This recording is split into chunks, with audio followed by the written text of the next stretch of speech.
ভিজিଲାନ୍ସ ଜାଲରେ ଦୟାନିଧି ନବରଙ୍ଗପୁରରେ ମଧ୍ୟ ଚଢ଼ାଉ। ଭିଜିଲାନ୍ସ ଜାଲରେ ପଡ଼ିଲେ ଦୟାନିଧି ବାଗ। ଦୀର୍ଘ ଦିନ ଧରି ଭିଜିଲାନ୍ସକୁ ଚକମା ଦେଇ ଦୁର୍ନୀତି କରି ଚାଲିଥିଲେ। ମୃତ୍ତିକା ସଂରକ୍ଷଣ ଏବଂ ଜଳଛାୟା ବିକାଶ ନିର୍ଦ୍ଦେଶକ ଦୟାନିଧି ବାଗଙ୍କ ଆଠଟି ସମେତ ନବରଙ୍ଗପୁର ଜିଲ୍ଲାର ବିଭିନ୍ନ ସ୍ଥାନରେ ଭିଜିଲାନ୍ସ ଚଢ଼ାଉ ଚାଲିଛି।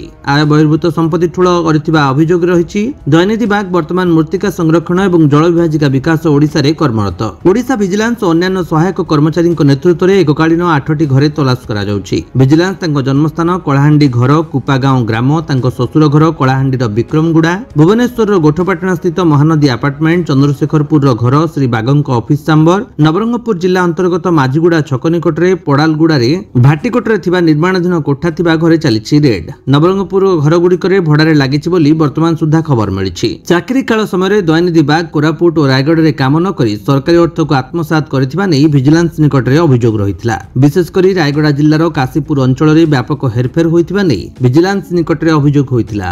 ନବରଙ୍ଗପୁରରୁ ଗଗନ ଗନ୍ତାୟତଙ୍କ ରିପୋର୍ଟ, ବିଶ୍ୱବିଜୟୀ ନ୍ୟୁଜ ଓଡ଼ିଶା।